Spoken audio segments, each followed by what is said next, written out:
Hello everyone, स्वागत है आप सब लोग का पीसीएस बाई तरुण में। जैसे कि आप सभी को पता है कि यहाँ पर हम यूपीपीएससी की यहाँ पर टेस्ट सीरीज को लगा रहे हैं और यूपीपीएससी की टेस्ट सीरीज की बात की जाए, ये आईएएस की आज की हमारी टेस्ट सीरीज को यहाँ पर लगाने वाले हैं।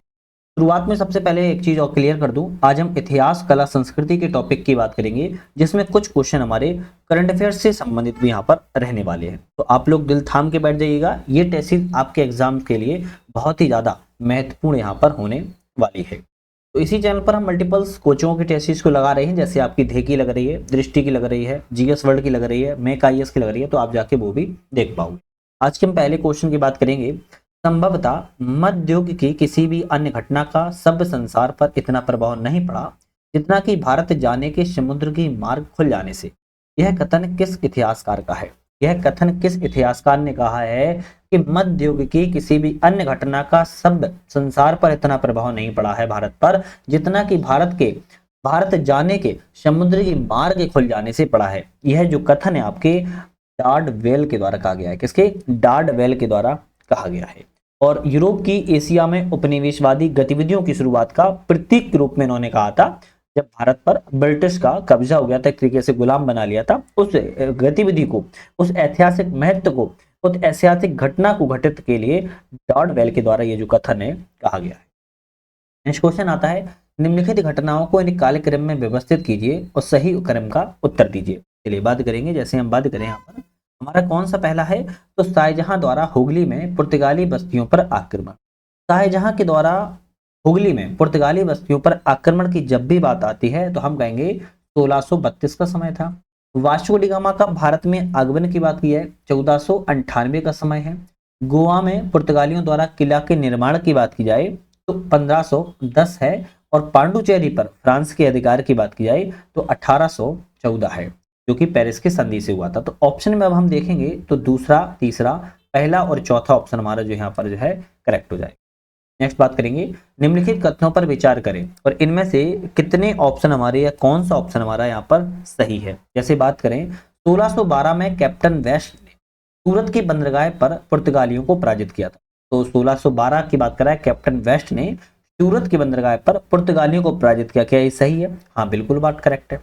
दूसरा है, सूरत का पहला भारतीय नगर था जहां से अंग्रेजों ने अपने साम्राज्य की नींव रखी थी। तो हम कहेंगे ये भी सही बात है, सूरत से ही साम्राज्य की नींव को रखा था, कारखाना पहला यहीं पे स्थापित किया था। फ्रांसिस डे ने फोर्ट सेंट जॉर्ज की स्थापना 1632 ईस्वी में की है। तो भाई साहब, फ्रांसिस डे के द्वारा फोर्ट सेंट जॉर्ज की स्थापना की बात की जाए तो यहाँ पर 1632 नहीं आएगा, 1639 में इनके द्वारा जो है स्थापना की गई थी। तो तीसरा वाला गलत हो जाएगा, पहला दूसरा सही है, ऑप्शन हमारा ए वाला यहाँ पर करेक्ट होगा।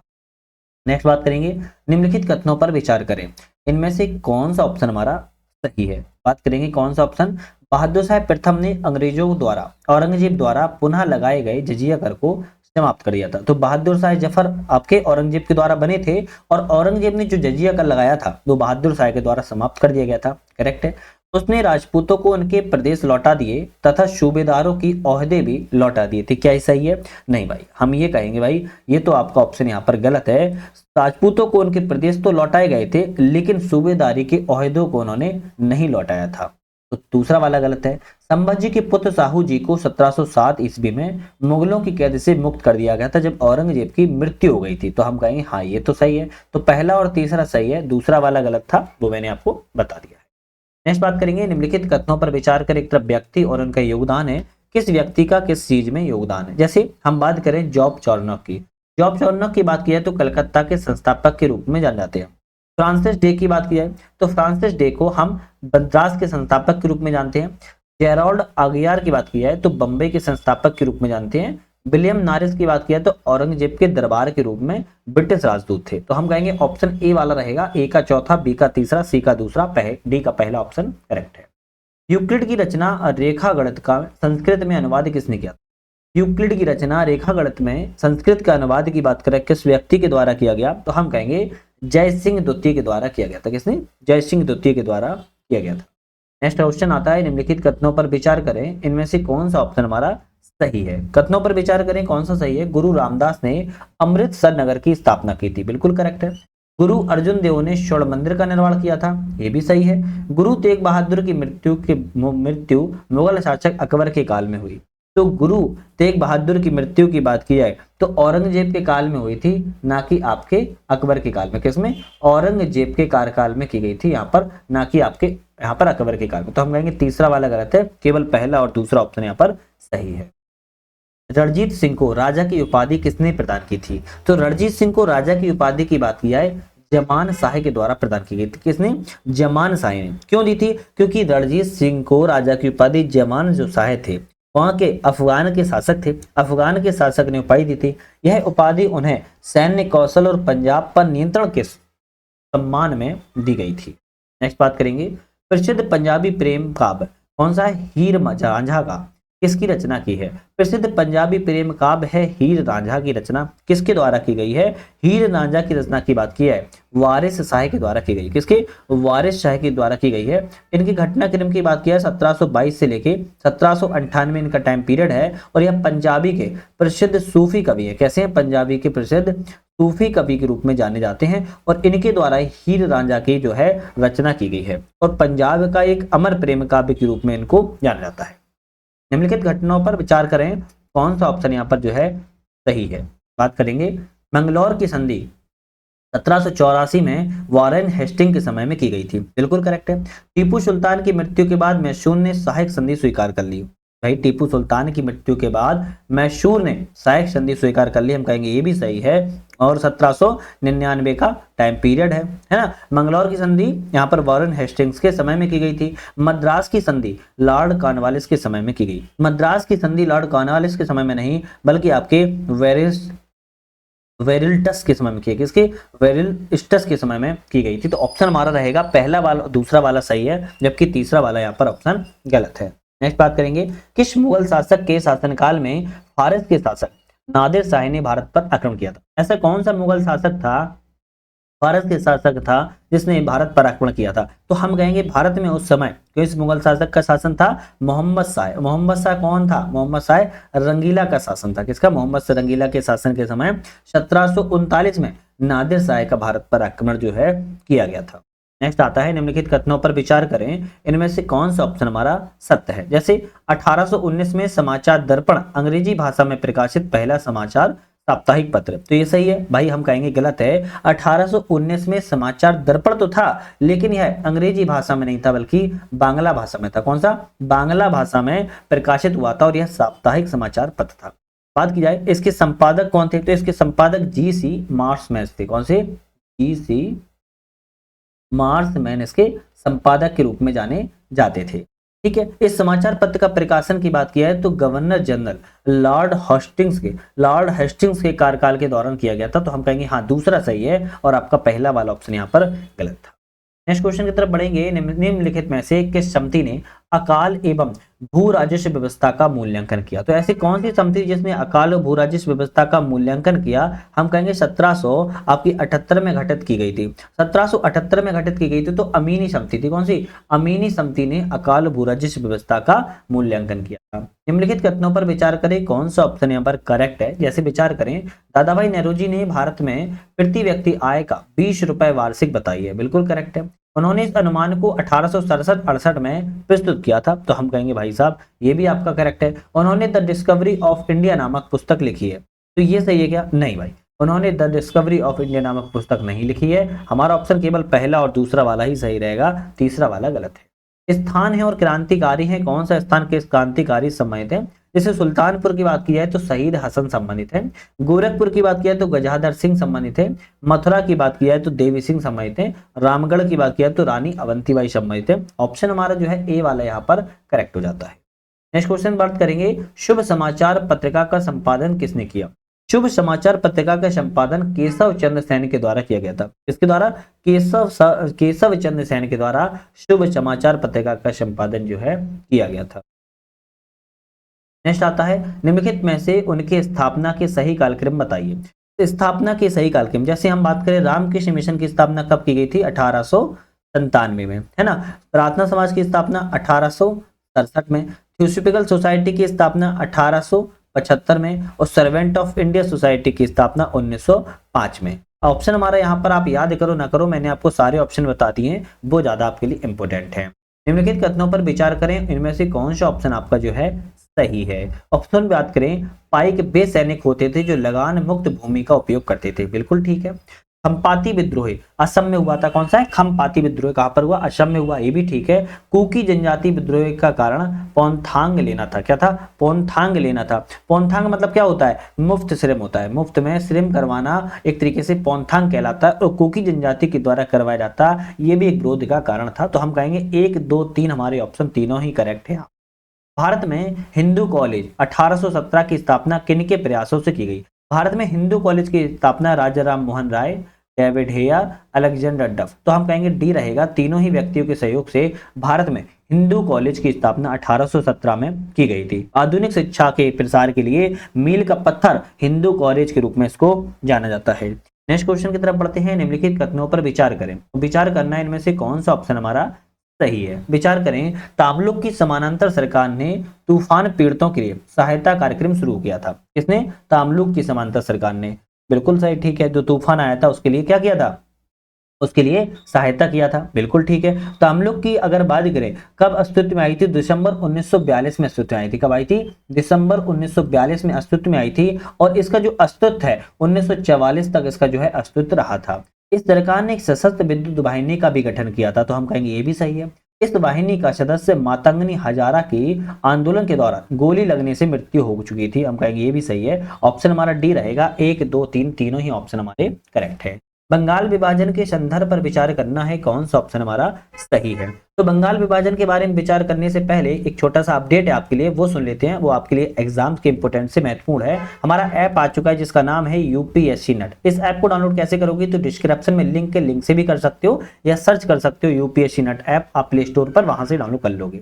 यूपी की आपको एग्जाम्स की टेस्ट सीरीज की टेंशन नहीं लेना है। हमने 300 प्लस टेस्ट सीरीज को हमारे ऐप पर ऑनलाइन माध्यम से रखा है। आप इसको ज्वाइन करके आप टेस्ट को लगा सकते हो। हिंदी इंग्लिश दोनों माध्यम में फुल टेस्ट है, चैप्टर वाइज है, सब्जेक्ट वाइज है, प्रीवियस ईयर है, मॉडल पेपर है, सारे यहाँ पर आपको मिल जाएंगे। साथ में आपकी तैयारी है और आपको क्विक रिवीजन विद अपडेट के साथ पढ़ना है। अपडेट मतलब कि आपने बहुत सारी चीजों का अपडेट नहीं कर पाते हो, यहाँ पर हमने सारी चीजों का अपडेट जो है आपके पीडीएफ फॉर्म में और वीडियो दोनों ही फॉर्म में रखा हुआ है। आप इसको भी ज्वाइन कर सकते हो। इससे आपको लास्ट टाइम में एग्जाम में बहुत ज्यादा हेल्पफुल रहेगी। अगर आप इसको एग्जाम से पहले 3 से 4 बार रिवीजन कर लेते हो और आप एक बार डाउनलोड करके देखोगे तो आपको समझ में आएगा ये बहुत ही ज्यादा पावरफुल चीज है। तो यहाँ पर आप लोगों को सब्सक्राइब कर लेना है चैनल को यूपीएससी नेट, और यहाँ पर पीसीएस बाई तरह को साथ में ऐप को डाउनलोड भी कर लेना है।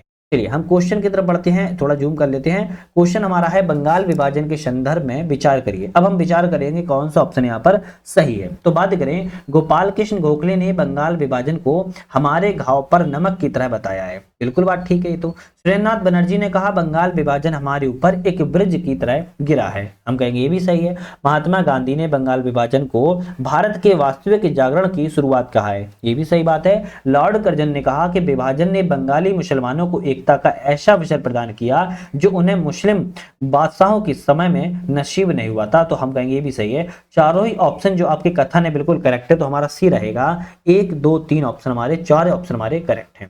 किस व्यक्ति ने महात्मा गांधी के चंपारण सत्याग्रह का विरोध किया था, तो ऐसे कौन से व्यक्ति थे, तो हम कहेंगे एन.जी. रंगा थे। एन.जी. रंगा के द्वारा चंपारण में जो सत्याग्रह महात्मा गांधी के द्वारा चलाया गया था, महात्मा गांधी के द्वारा उसका विरोध जो है एन.जी. रंगा ने किया था।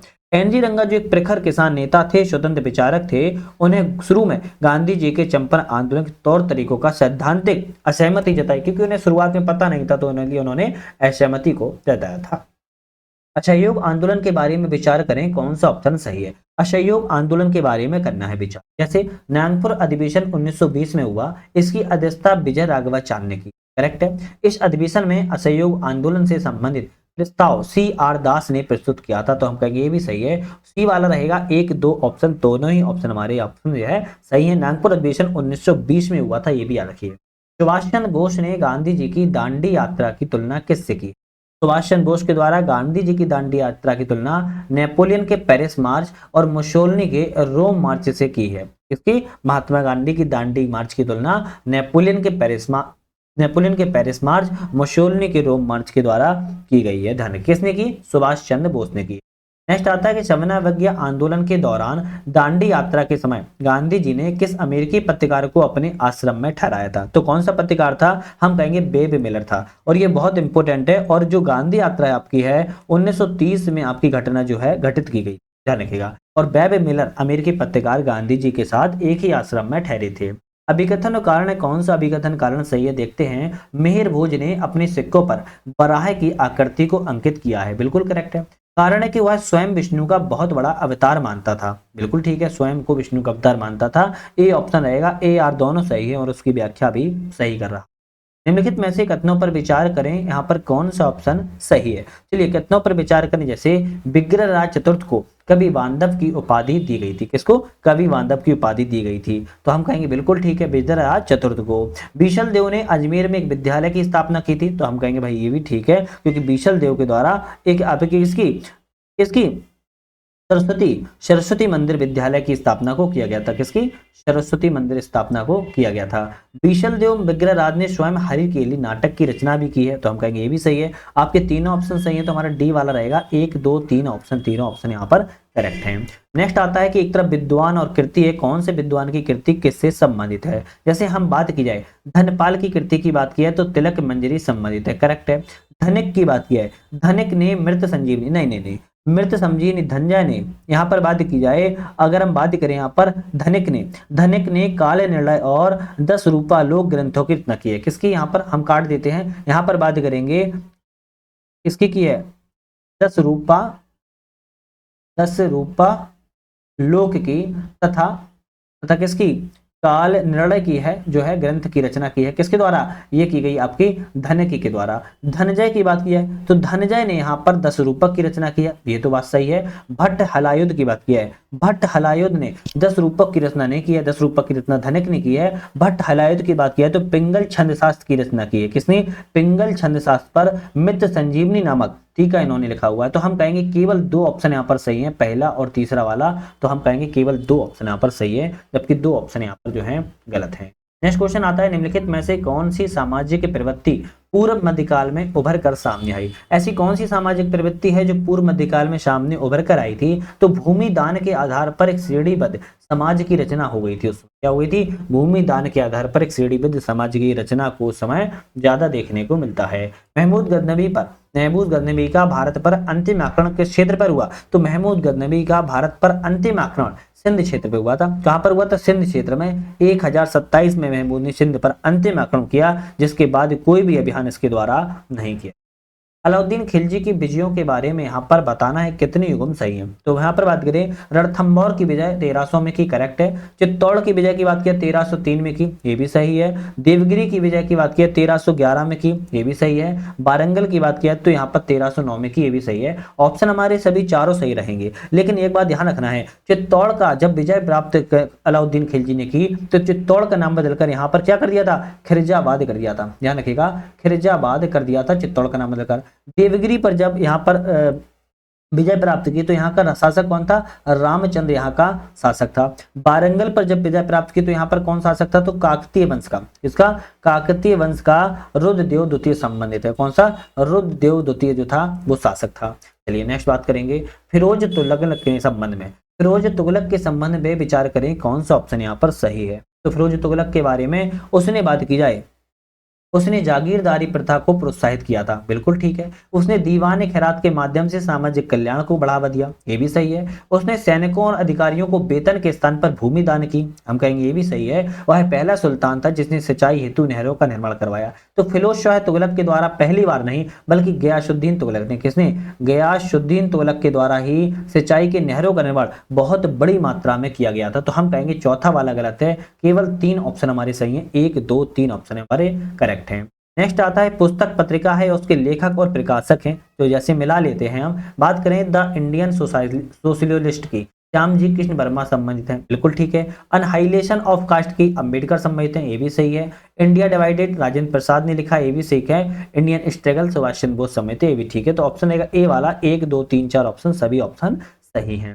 नेक्स्ट आता है किस ग्रंथ को जियाउद्दीन बरनी के द्वारा रचित नहीं माना जाता है? ऐसा कौन सा ग्रंथ है जो जियाउद्दीन बर्नी के द्वारा क्या नहीं माना जाता है, रचित नहीं माना जाता है? तो हम कहेंगे यहाँ पर तारीख ए मुबारक शाही। किसको? तारीख ए मुबारक शाही को जियाउद्दीन बर्नी के द्वारा रचित नहीं माना जाता है। जबकि फतवा ए जहांदारी तारीख ए फिरोज शाही को जियाउद्दीन बर्नी के द्वारा लिखी गई थी। तो आगे फतवा ए जहांदारी तारीख ए फिरोज शाही जियाउद्दीन बर्नी के द्वारा लिखी गई हैं, जबकि तारीख ए मुबारक शाही जो है आपकी आहिया बिन अहमद सरहिंदी, कौन सा? आहिया बिन अहमद सरहिंदी के द्वारा जो है लिखा गया है। तो सी ऑप्शन यहाँ पर जो है आपका गलत था। निम्नलिखित में से अभिकथन और कारण इनमें कौन सा सही है, बात करेंगे। नायंकर व्यवस्था के विघटन ने विजयनगर साम्राज्य के पतन में योगदान दिया, क्या ये सही है? तो हम कहेंगे भाई ये तो सही है। कारण कहता है कि नायकों ने साम्राज्य के प्रति अपनी वफादारी को बनाए रखा था, तो हम कहेंगे नहीं ये तो गलत है, ऑप्शन केवल ए सही रहेगा, किंतु आर वाला ऑप्शन यहाँ पर आपका गलत है। नेक्स्ट क्वेश्चन की बात करेंगे, विजयनगर के संदर्भ पर विचार करें, कौन सा ऑप्शन यहाँ पर सही है? विजयनगर के बारे में कहा जा रहा है, कौन सा सही है? हरिहर प्रथम ने वेद मार्ग प्रतिष्ठापादक की उपाधि धारण की थी, तो बुक्का प्रथम ने की थी, हरिहर प्रथम ने नहीं। किसने? बुक्का प्रथम के द्वारा धारण किया गया था, तो पहला वाला गलत।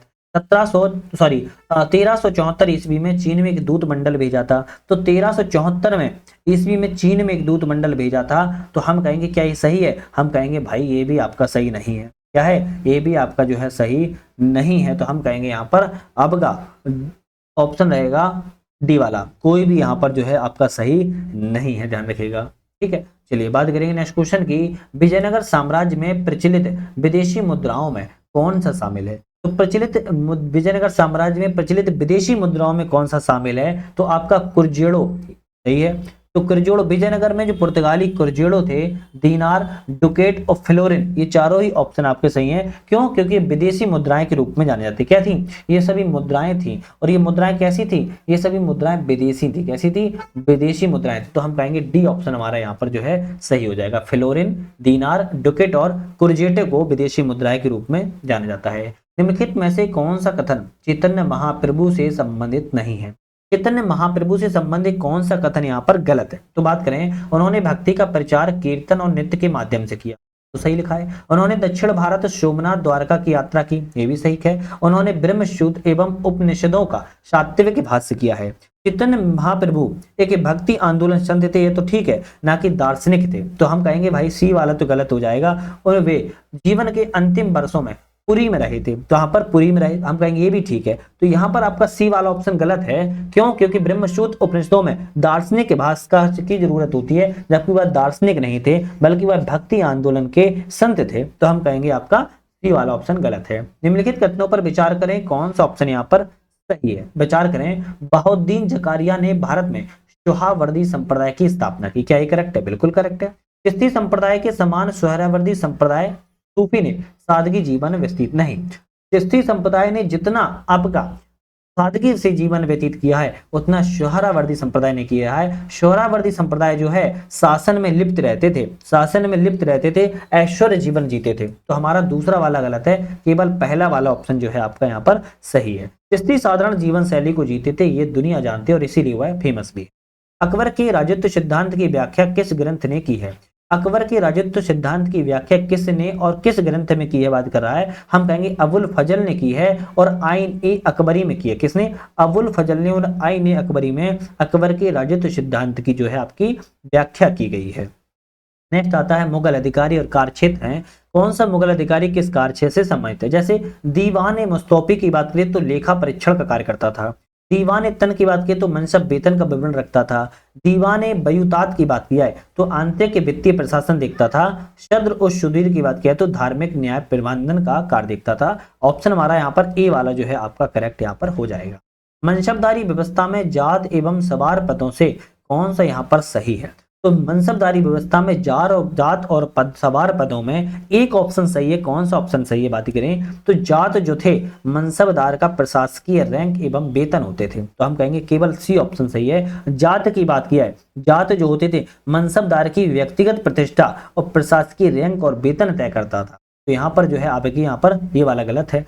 सवार की बात किया, सवार घुड़सवारों की संख्या और वेतन से संबंधित था, तो हम कहेंगे ये भी आपका ऑप्शन गलत है। तो यहाँ पर जो है आपका केवल जात वाला सी वाला यहाँ पर सही था। निम्नलिखित कथनों पर विचार करें, कौन सा ऑप्शन यहाँ पर सही है? चलिए विचार कर लेते हैं। अबुल फजल ने आईन अकबरी में अकबरी में 33 मनसबों का उल्लेख किया है। तो अकबर अबुल फजल ने आईन अकबरी में 33 मनसबों का नहीं बल्कि 66 मनसबों का 66 मनसबों का उल्लेख किया है। तो हम कहेंगे पहला वाला गलत हो गया। दाग प्रथा की शुरुआत अकबर ने अपने शासन के 11वें वर्ष में की थी। क्या ये सही है? तो हम कहेंगे दाग प्रथा की शुरुआत अकबर ने शासन के 11वें वर्ष में नहीं बल्कि 18वें वर्ष में की थी। किसमें? 18वें वर्ष में की थी। तो ये भी गलत है। तो न तो पहला सही है न ही दूसरा सही है। डी वाला ऑप्शन यहाँ पर करेक्ट होगा। चलिए नेक्स्ट तरफ से बढ़ते हैं। नेक्स्ट क्वेश्चन आता है, निम्नलिखित में से किस कथनों पर विचार करें, कौन सा ऑप्शन सही है? ऑप्शन कौन सा सही है बात करें। अबुल हसन को नादिर उल जमा चित्रकारों का अद्वितीय रत्न की उपाधि जहांगीर के द्वारा दी गई। बिल्कुल ठीक है, अबुल हसन को नादिर उल जमा की उपाधि जहांगीर ने दी। बिल्कुल करेक्ट है। बशावन अकबर के समय एक विशिष्ट चित्रकार था जिसने मजनूस के प्रसिद्ध चित्र को तैयार किया था। तो हम कहेंगे ये भी सही है। उस्ताद मंसूर ने साइबेरिया के सारस पक्षी और बंगाल के पुष्प सजीव का चित्रण किया है। हम कहेंगे तीनों ही सही है। ऑप्शन हमारा डी रहेगा। 1 2 3 तीनों ऑप्शन करेक्ट है। निम्नलिखित कथनों पर विचार करें, इनमें से कौन सा ऑप्शन सही है? कथनों पर विचार करें। सकीनत उल औलिया ग्रंथ में चिश्ती संतों की शिक्षाओं का वर्णन है। अगर हम बात करें सकीनत उल औलिया में, तो चिश्ती संतों की नहीं है बल्कि कादरी संतों की। किसकी?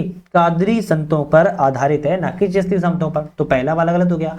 हसरत उल ताकिरीन में विभिन्न संप्रदायों के संतों की शिक्षाएं हैं। हम कहेंगे हाँ ये सही है। तो केवल दूसरा वाला सही है, पहला वाला ऑप्शन यहाँ पर गलत था। निम्नलिखित में से कौन सा कथन फिरोज शाह तुगलक के संदर्भ में नहीं कहा गया है? एक गलत है। कौन सा गलत देखें। धर्मांत शासक और औरंगजेब का अग्रगामी आरसी मजूमदार ने कहा है। करेक्ट है। सल्तनत युग का अकबर हेनरी एलियट ने कहा है। ये भी सही है। विरोधी तत्वों का मिश्रण, ये स्मिथ ने नहीं कहा है। ये स्मिथ ने नहीं कहा है। स्मिथ के द्वारा जहांगीर की तुलना में दिया गया है, ना कि आपका फिरोज शाह तुगलक के लिए। तो हम कहेंगे सी वाला ऑप्शन तो गलत है।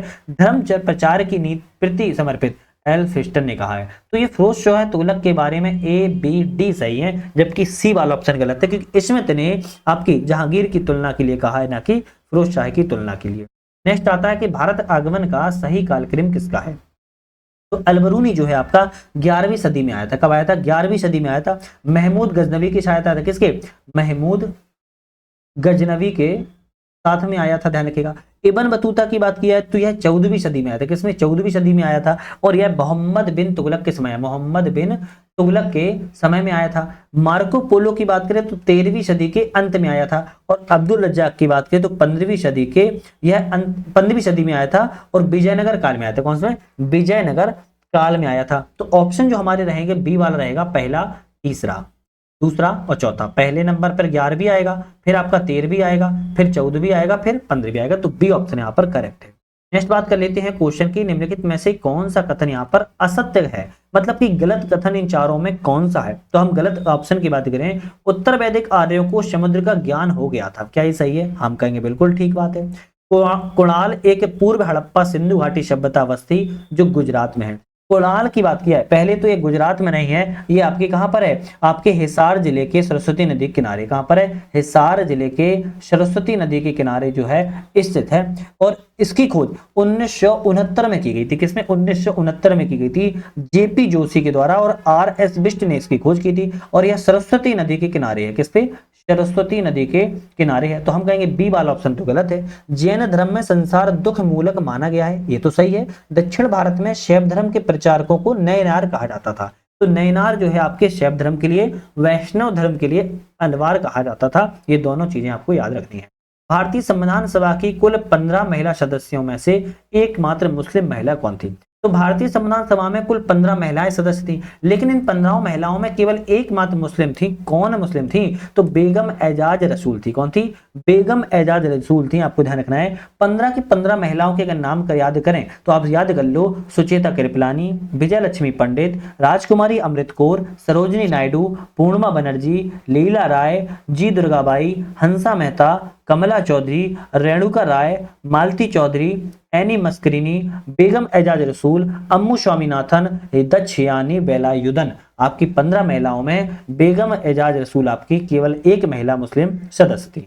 नेक्स्ट आता है, मोहम्मद बिन तुगलक के शासनकाल में इब्न बतूता ने दिल्ली की यात्रा की। इसने अपना यात्रा वृत्तांत किताब उल रेहला में दिया है। यह यात्रा वृत्तांत किस भाषा में है?